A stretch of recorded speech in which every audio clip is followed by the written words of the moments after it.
Leave meeting. Yeah. Okay. Hello, everybody. This is Clare Deal. I'm coming on today to speak about soul activation training. I have a conversation with previous trainee, beautiful Lorraine Moore. So yeah, I'm excited to have a chat with you today. It's been a while. I think we were just talking about the time when you actually did it, and we're thinking it was 2020, which is like time's mad how that really was. Yeah, it must have been. Yeah. Okay. Yes, so we're just having a discussion to see how that experience was for you, what you got out of it, whether it be before, during, or after. First question that I like to ask all the people that I've spoken to so far is, if you can remember, because I know it was a while ago, what actually brought you to that particular training, or what was actually going on for you that you were kind of like, oh, I'd like some kind of support, or can you share a bit about that, where you were, how you came to, So I don't even know how I found you, like sometimes that just kind of happens. You just kind of popped up sometime. I think at that time, pretty sure I had just moved and I was really looking for some clarity in terms of where I wanted my business to go. And I had stopped and started a few different things. And I had my son the year before, and I hadn't really felt in any great health since having him. So I just was feeling very, I guess, kind of burnt out and lethargic, and kind of didn't really have a lot of clarity in terms of what I was doing just across the board.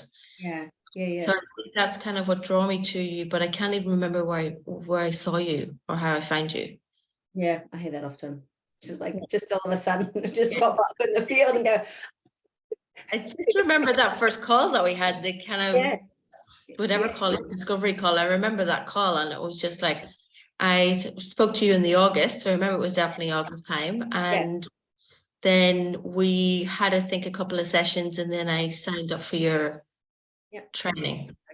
That's right. Yeah, you were talking in the park. The kids were in the park, and you were in the park. I remember that. Yes. I remember, I'm taken back now. My memory's shocking. So that's funny.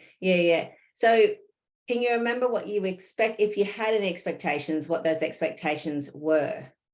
If you didn't, it's fine, but I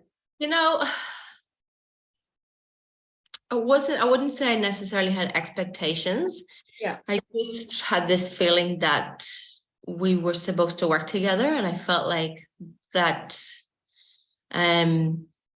whatever you were going to, I guess, whatever I was going to experience through you was what it was meant to do. I genuinely don't feel like I had any expectations. It really felt like I just felt really drawn to whatever this work was going to be. And when I signed up, I had no idea what the work was going to be. And I think at one point, you didn't even know when we had first started. It was just this, and I was like, I have no idea what's about to happen, but I'm there. That's everyone I've spoken to so far. They've all said the same thing. I didn't know what it was, but I knew I had to do it. I knew I wanted to do it. There was just, I'm going to dive in and let's just see what happens, which is just, I've really reflected on this, and I'd love your take on this, that the work that's offered in those particular containers and that particular training, pretty much all my work, I would say, is actually development or honing self-trust. Trusting of yourself, which that one, not that it's a test, but it's the only word I've got for it, is the first test to kind of trust yourself enough to even dive in, even though you might get as much information as your brain would normally want. Is that what you experienced? Is that, I'd love to know if that's something that you experienced. Well, I think like how described, I guess all the work that I've done with you over the last 3 and a bit years that we've been working together is very much about that learning to trust yourself. And even though sometimes I've really wanted it and I've been like, give me the answer. But I think we both know that doesn't really serve anybody. But I feel like everything that we've kind of done has really just opened up that opportunity for that self-exploration and to start rediscovering those parts of yourself that you probably, hadn't connected with in a long time, and start exercising that trust. And that's an ongoing process. It's something that keeps happening over and over and over again. And I'm still doing it, and I'm sure you're still doing it. It's like 100%. There is something that happens though when you can actually finally just, it clicks that actually I can do this. Yeah. Do you know what I mean? There's that click that I can trust myself. And I feel like that in itself is it just, I can't think of the right word, but it just opens up a whole new path for you, right? Where you certainly start to realize that I don't need this person to tell me this or this person to tell me that. I can actually go in, but you need that person to show you that you can do that. Yeah. And that's, that's that baby steps and taking care of yourself in that. But yeah, I know that I will often reflect it back to the person and invite them to feel into that for themselves and understand how it feels to them as the individual they are. I'm just reflecting even upon what's changed for you over that since the beginning of even us working one-on-one and then into the trainings, and Lorraine's done level 2 as well, and done group mentoring, and we've spent a lot of really amazing time together, which I'm just getting emotional thinking about. As far as you going into your life and looking at your life where it was from then to now, a lot's changed. A lot has changed. Yes. Yeah, like an understatement. Yes. My life has completely changed, actually, like completely changed. And I was only reflecting on this a little while ago, not in in this particular like setting, but just more of like how things have changed over the last few years. But I think, what's the word? I definitely found my courage, I think, would probably be one of the things that I would say. And was able to, well, first of all, sorry, it definitely comes down to that level of self-trust that you're talking about, right? And having that sense of knowingness and starting to understand a lot about myself that I hadn't realized or I had dismissed before. And I felt like when I was able to be held in those containers with those groups, or even just our one-on-ones, there was a space that I was able to really be myself, and probably a part of myself that I didn't even know. Do you know what I mean? So it was a discovery, right, of who this person actually is. And going through that discovery, there was a lot of memories that were coming back to me and reactivated. And I was making a lot of connections to who I was as a child, and all these memories were flooding back. Oh, this happened and that happened. And oh yeah, I stopped doing that then because of this. And it was definitely kind of going through that process of discovery and that process of grievance, for leaving a lot of, and not recognizing that at the time, or having the maturity or to feel safe enough to do that at those particular times.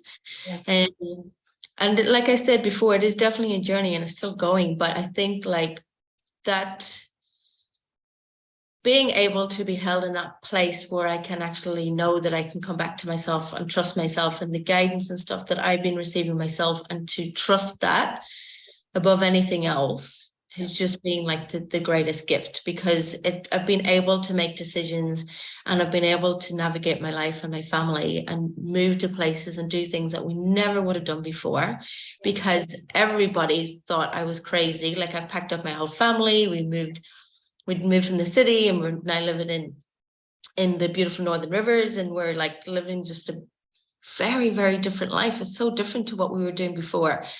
And it's only now that we're being out of it for so long that I'm starting to realize how different it was. And I've been reflecting so much in it this year and gone, oh wow, like we do live quite differently, like in terms of like a lot of people in the world now. But I wouldn't have been able to find the courage to do that, I don't think, if I hadn't have trusted my inner guidance to do that. And even though the things I do a lot of the time don't make sense to a lot of people, sometimes even me, most of the time even me, I just trust it now. And I think that honestly, I feel like there's no better gift, right? For you to be able to connect in with yourself and trust yourself, whatever that guidance is that you want to call it, whatever that feeling is that is asking you to mobilize and take action, and whatever that is, to trust that and do it. Surrender to whatever the outcome can be. Like, that's a gift. And I've really starting to see the benefits, and at least become aware and understand like the massive shifts that has occurred for me over the last 3 years, even the last 6 months. It just keeps unfolding in that way. Yeah, I can feel it. I just want to reflect back to you. I can just feel this sense of, not that you weren't calm before or anything like that, but this sense of self, like this grounded, calm sense in you that I just can feel quite deeply for you. Yes, it just feels really lovely to feel that within you. Like, it's very affirming. Not that you needed me to affirm that for you, but I'm just reflecting that back to you because it's just a lovely thing to experience. And I mean, thank you for that beautiful share, because it is that thing, the mind will say no, but the soul will say yes. And they'll often, not always, but often have different ends, different agendas and different ideas, right? And the willingness to trust the seemingly illogical, because there's a bigger picture that you might see with your eyes right now, but in your field, or you feel with your innate knowing, or you just trust yourself implicitly. Yeah. It's like going down the yellow brick road kind of thing, kind of meandering along and just trusting, okay, we're going on this part now, we're going on this part now. And even if it doesn't pan out in the way the ego would like, that it will eventually in whatever way it's meant to, not how we necessarily think it should be. Yes, yeah, absolutely. I mean, it's definitely had this, holy shit, what the hell's going on? Like those moments, and you've been there, you've been there. But to your point, like I have arrived at currently, I'm sure I know there's more to go. It's the journey. Yes. It is a journey, but I'm definitely feeling a lot more centered and calm, and exactly what you were saying just then, and feeling more confident in myself and less attached to like what other people want me to do. And for me, it's been a real gift to be able to separate myself from that, not in disrespect to anybody else, and not because I don't care or love about their opinion, but I absolutely do. But everyone's journey is their own. And I think, the more that I've been doing this work with you, the more and more I'm understanding that. And I can, it's helped me detach as well for the benefit of others, instead of trying to like save others and think like, oh, I know what you need, this type of thing. Yeah. That ego coming in, like I've been able to let that go and kind of really respect that everyone's going through their own thing. And, I can be there for them if they need me, but not in the way that I would have tried to control things in the past, because that's exhausting for everybody. 100%. Exhausting for every single person. Yeah. So, I mean, like, as we're talking about this and reflecting on it, it's all coming back to me, but I can definitely feel like where I would have like changed who I was to be accepted and things, like especially as a child, I was like a chameleon. Honestly, I really was. I would mimic and change and be whoever anybody needed me to be in that particular moment in time. And I think when you're busy trying to be what everybody else wants you to be, and this is nobody else's fault, only my own experience. That it's just that needing for acceptance, and it's I think a lot of people go through it. But when you stop being busy thinking about what everybody else wants to be, you can actually take that time to discover who you are. And I genuinely had thought that I had done like a lot of that work in my early 20s when I first moved to Australia. But it wasn't until we started working together in that place and I met people that were more like me, and I was able to see that, that it's okay for me to be whatever way that I am, and to, feel safe in expressing that. And obviously, like anything, there's always those teething periods and stuff like that, and it's up and down. But then you kind of start to go on that journey of, finding out who that person is. And it was so alien to me. Like it was so like, it felt like a completely different person. But then you have to introduce that person to everybody else too. You do. Yes. But then what the thing is, then afterwards, when you like kind of start to kind of, you think that you're kind of being more of yourself and you're saying, actually, this is how I feel, or this, whatever, then people's like, oh yeah, we knew that. Yeah. They won't even see anything different anyway. No, they already knew. Yeah. Yeah. So it's a head wreck. But yeah. And I mean, I would love to hear, I know for me, the more that you have that experience of self-recognition and self-acceptance and just really recognizing and embracing the self, is you start to have deeper connections, not only with yourself, but with others, because you can be felt and seen, and in turn you can feel and see them as well. And there's this it's a literal breaking down of walls, or just disintegration of walls that you didn't even know were there. And there's a sense of, we do it to everyone. We all do it to each other, where we'll have suits of armor, to put it in those kind of words, or suits to appease. We'll be the daughter here, the wife here, the friend here.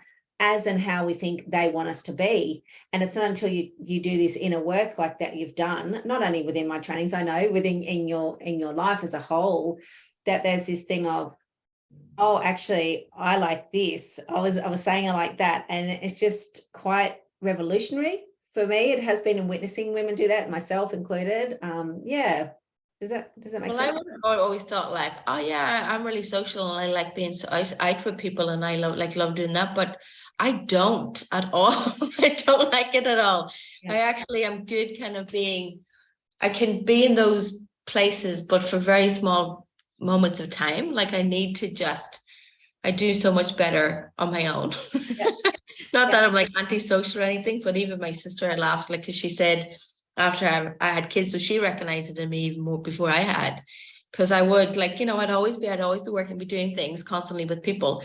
And then after I had kids, she was like, how are you surviving with kids? Because you've got people on you all the time. Like you need your own space. You need to like be away from people. And I was like, I do. Yeah.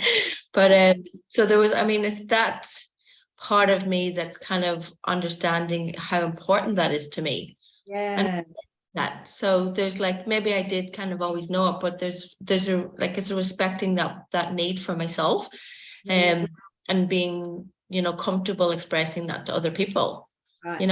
especially, especially when you have kids, because you constantly like, they're constantly stuck to you because mine are quite young. Yeah. So, and then after I had my kids, I became a stay-at-home mom for a long time and was studying and doing that. And so they were always there.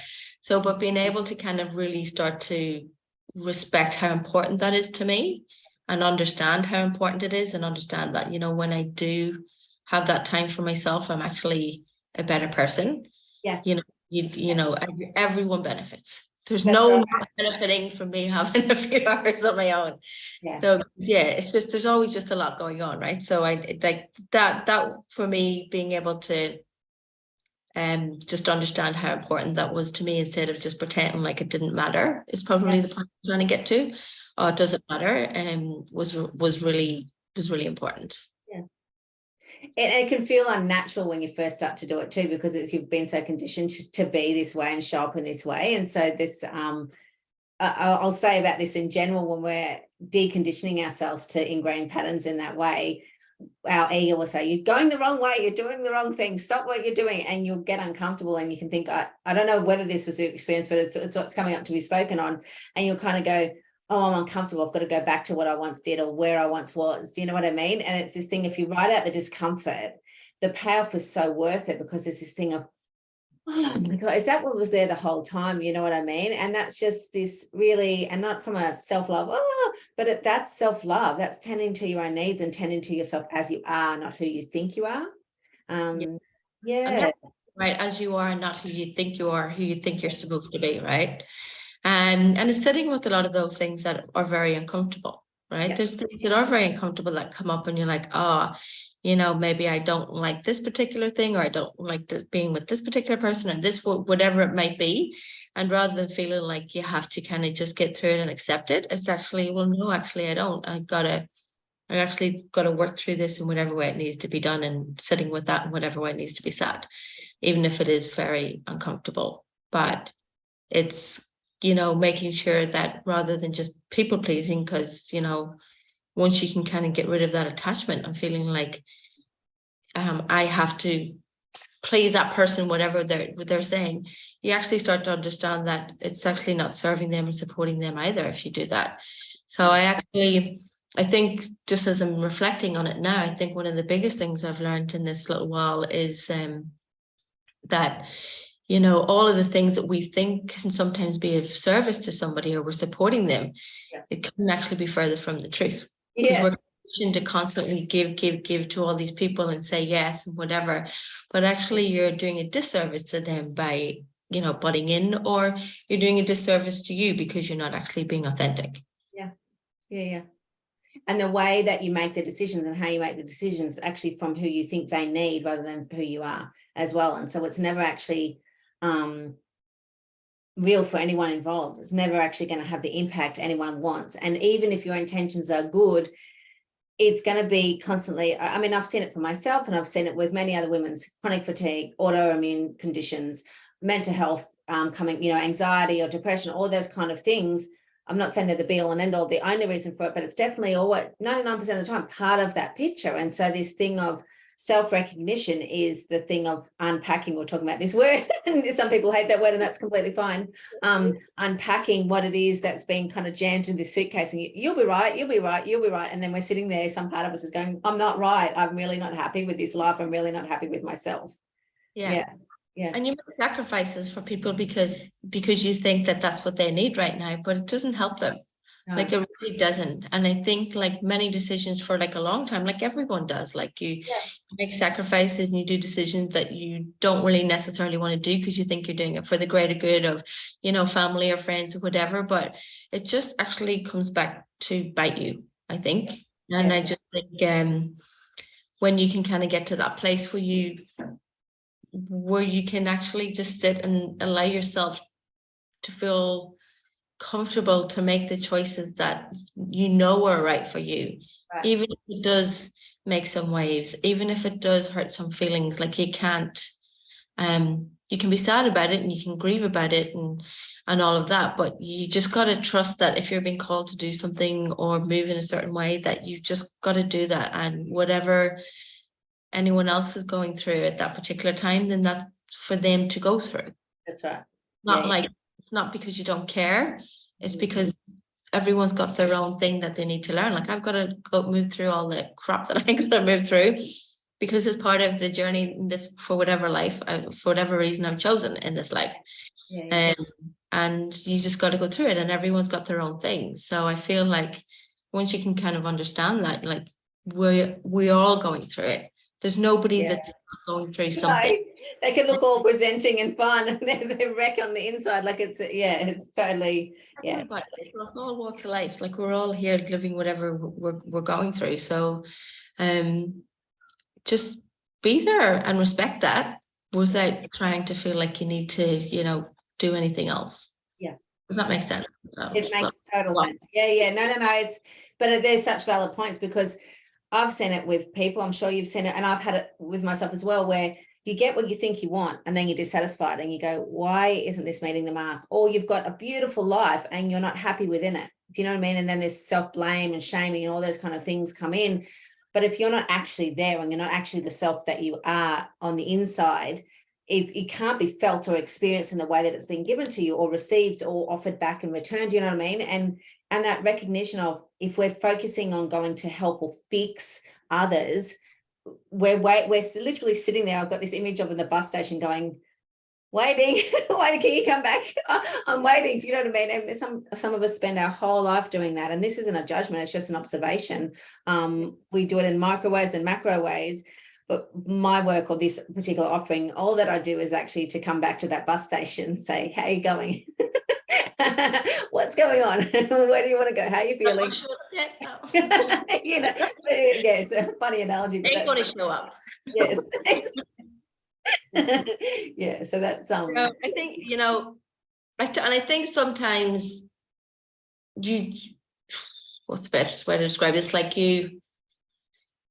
the opposite of what you're saying. So you're doing all of these things thinking that what's going to make you happy, because you're like, oh, if I get this, I'll get this, I'll get this. But then you get pleasantly surprised when you actually sit back and you actually realize, this is what actually makes me happy. This is what makes me feel good. It's very different to what I expected. Yes. Like I didn't think I'd want to do, like, this isn't the life I would have expected, or, maybe it's not all about, the big career and the money and stuff that I'd been chasing or told to chase for a long time. And then it's all of a sudden like, actually, no, I don't want that life. I don't want that busyness. It's not fun for me to be busy. I actually want a quieter life, and I want this. And you can actually sit in those moments and feel really peaceful and calm.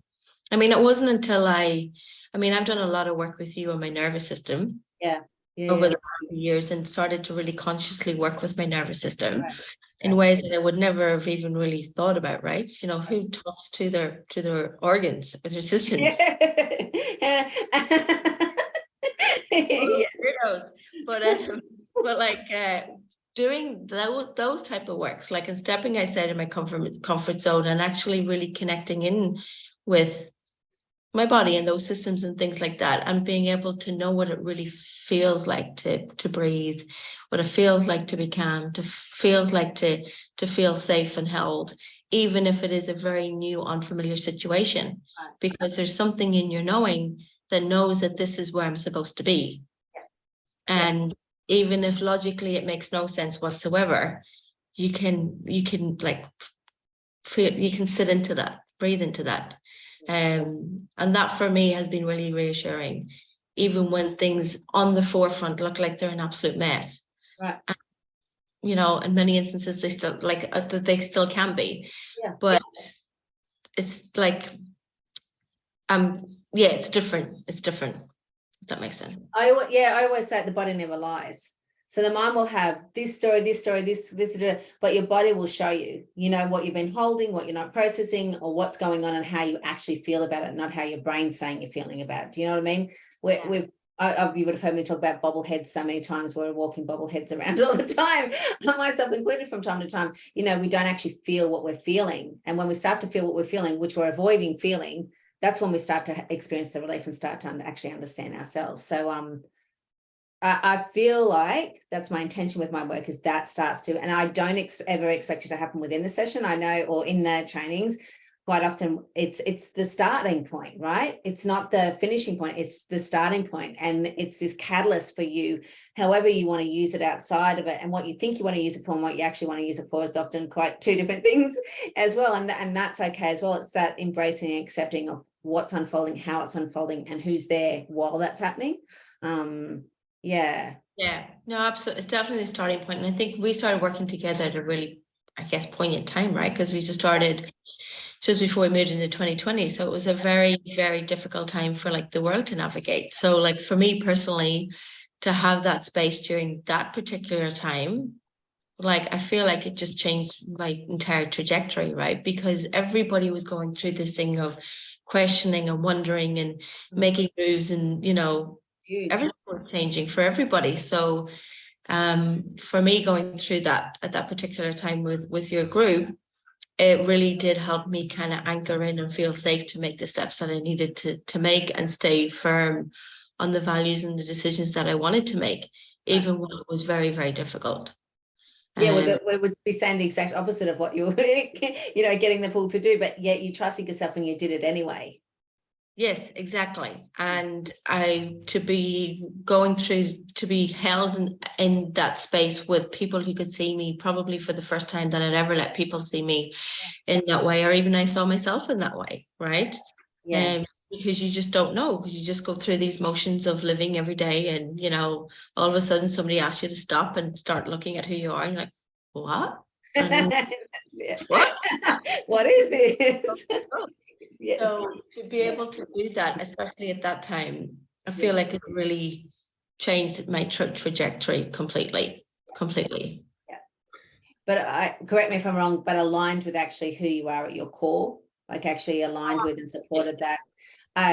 There's also the thing of witnessing other women navigate that too, and having that group collective. I always see the trainings as one big women's circle, you know, a continuous women's circle for a while, and witnessing all the levels and layers of each other, and then it activates it for you as well, and then it keeps going and flowing and ebbing like that. Yeah, it's a powerful thing. It's a big melding pot and alchemization process that I've witnessed time and time again that never ceases to amaze me. But I know with you, and I've said it to the other women that I've spoken to, and they've reiterated it back to me, those that come in and actually do the work and show up and dive in head first will reap the benefits. And I know you did. Every single time you were like, I'm in. I don't want to be here sometimes, but I'm still in. You know what I mean? And that's the thing of, you kept showing up even then when you were kind of wobbly and all the stuff was moving through. And it's just, thank you for doing that. Like, it was such an honor. And I say this wholeheartedly to witness you in that. Like, it was activating not only for me, but for everyone in that space. Can you remember? Yeah, I'm sure you can remember. I can definitely remember all of the wobbles. Yes. And I don't think it's any like coincidence that all the people because I've been in quite a few different groups now. So like with the groups, and some people have flowed through, some people have, you know, left and been replaced, for want of a better word. But like, I don't think it's any, coincidence that these are the people that we're with, because we always we're learning from each other and supporting each other, and everybody, like you say, like when somebody's going through something, it's like activating, and in a way, and we're talking about this sovereignty and being able to do stuff for yourselves, but in a way it's very validating when you're seeing other people kind of going through that. And I think it is better to do it, if I'm honest, on reflection, in that group setting, because it just, we're able to kind of hold each other, and it's not always just within those groups. Like, you can have people that you can kind of lean on outside of those, like workshops and classes that we do, and we absolutely often did. And it just makes, I think it just makes you feel that little bit more sane, right? It just makes you feel that little bit sane in the insane world. Yes. Yes. Okay, just saying, other people feel it. It's all right. You can feel a little bit, it just makes you feel a bit more normal. Yeah. And anchored and not alone. And I know for so many of us, for every human upon the planet, actually, loneliness or feeling alone or abandoned upon this planet is pretty rife in our psyche. And so having moments in time where that reconnection of self and then reconnection with others is so present, it's like you've got the oxygen mask back on. For me, that's my experience in witnessing it, that with women, with you and everyone else. So I've got it. It's just taking me right back to that time. I've found these conversations just so interesting, in that way. And so once you came out of level 1, if you can remember, if you can't, it's okay. Can you remember what your integration process was like? Can you remember? I think we might have stepped straight into level 2, or quite not that long after. Yeah, I stepped into level 2 not that long after, is right. I'm thinking, like, I remember when we did the final call, I'm just actually seeing myself sitting back there now. Because it finished in like the February or something, didn't it? And went back again in August. Do you know, I remember the August being, I remember actually coming out of the first one feeling very light and full of energy and clarity, like feeling really good. And then as soon as I stepped into the next one, it was like, whew, I remember that, like, it was like the carpet had been ripped from underneath me. Like, it was really quite a journey that time. Like, that was full underworld. You were going into the underworld at that time, like the underworld of self, like into the depths of self. So the layers had been peeled off by your choice, not by me peeling them off, but by the processes and that experiencing you showing up again and again and again. So by the time you got to that, it was like, oh, we're really going to get in there now. So it was, and you kept showing up to that too. Really good. I was feeling really good after the first one. Like, I definitely had felt a lot more clarity, and I felt great for like those few months. And literally as soon as we stepped into the next one, it was like boom, and I was like, what is happening?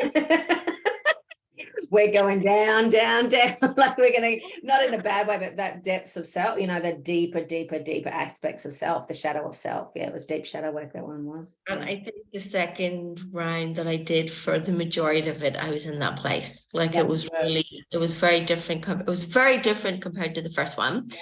But and like you say, it was kind of like those first layers had been like peeled off, and it was kind of like that remembrance and that reconnection to self. And it's like, okay, you're starting on that discovery, and then it's like you start to rediscover, I guess, all of the great and things and this, that, and the other, and then it's like, okay, we're going to this next phase. So, but I mean, both of them were as equally as, liberating, for a better word. They were both as equally as good, and I came through the second one even clearer and than I had before. It feels very yin yang. Do you know what I mean? The light and the dark and the shadow. Like, it feels all those, so that to make the whole. It feels very much like that to me. I haven't seen it like that before until this conversation, but I can see it now. Yeah. I really see that now. That definitely makes a lot of sense, because the first one, it was just like everything was like, wow, look. Like, and I'm looking back now, everything was very much like that amaze and that awe and that wonder that you experience when you're going through all of this rediscovering and those reconnections with yourself, right? And that reconnection with this with your soul. But then there's the other part. Well, you've mastered something, you've reconnected to something, and then there's this thing of, okay, let's go and do the gnarly bits, but not gnarly as in catastrophic or blow you up. Well, kind of, yeah, it blows you open, but in a way that you're ready for, not because someone set an atomic bomb off. Yeah. And I guess it would help that I had that first experience, right? Because to go from that, but that's why, because you've done the first, so that was into that. It's such a strange deja vu. I'm having major deja vu right now. So as far as if you were to give guidance to anyone that's got the inclination to even join, is there anything that you would say to them or give them advice about how to navigate it? If not, it's okay. It's funny that question popped up. I've got something in my face. Look, I think if you're feeling like drawn to it or whatever, not to sound like cheesy or anything, but I genuinely would, my recommendation would be just to surrender to it and to trust it, because it's usually those things, like, do you remember when you were younger and like you really didn't want to go out, and then all of a sudden yes. and it's like, oh, this is like the best night ever. Yes, I do remember that. Yeah, I'm still like that now. One of those like that annual night out that I get. But like you have those moments where you just you don't really, you might have that kind of like resistance or whatever, but there's just something in you that's telling you that you need to go and do it. Like I just trust it, and I think knowing that no matter how high or how low that you get within those, that the group is really definitely like the group really is your anchor in those moments when you maybe can't feel like you can anchor yourself. With that second journey that I went through, like I really did feel like everything had been lifted. But what was really supportive for me was that the whole group rose with me. Like I couldn't do that myself like they did, and people reached out to me separately with outside of those calls, and like I felt like I could do it. Like you're not an island. That's what I get, the visual of you're not an island. You start to see that there's people around you and there's support around you, and in ways that you might have ever felt before. So because you're sharing the journey together, it's like you're literally going on this trek together, you know what I mean? And you're all like agreeing consciously and like, let's do this, we're doing it together. And even if you've never met each other before, I've seen it time and time again where there's this thing of, I feel like I know you, like there's this really deep connection that happens in such a short amount of time, and you're like, oh no, you guys have worked together before so many times. There is definitely that familiarity, and there's that sense of like I lost my train of thought then, but like when you're kind of going through it, you're going through it together. So as you're kind of going through it, you can just kind of have that like recognition. And there's just something very reassuring when you're not doing it on your own. Even if everybody's like, then you're like, yes, I'm not the only one down here. No, but it's highs and lows. Someone will be crying and someone's like, I'm feeling fantastic, and then the other ones do it. Like that's the way it goes. Like it allows you to be like, it allows you to be vulnerable. And I think there's very few places in life where people do feel safe to be vulnerable and to not be their best self, right? Everyone's always trying to be their best self, right? All the time. So if you're showing up to a space and you're actually anything but your best self, right? Because you're being really raw and you're showing like some of your darkest, deepest, secrets and stuff like that, right? And you're kind of feeling that you're letting that side of yourself be seen. And there's not a lot of places that you can do that with complete acceptance and recognition and unconditional love. Beautiful. Really great point, because it is that thing of show up as you are, not how you think you should be. To show up, whether you're crying, you've got snot bubbles coming out, whether you're feeling high as a kite or just whatever, wherever you are, be there. There's no expectations of how you have to be. You just be you. Beautiful. Great. Thank you for sharing your beautiful words and sharing this journey with me and sharing that experience with me and everything else. Very, very grateful. I'm happy to be here. Thank you so much for everything. Thank you. All right, I'll press stop.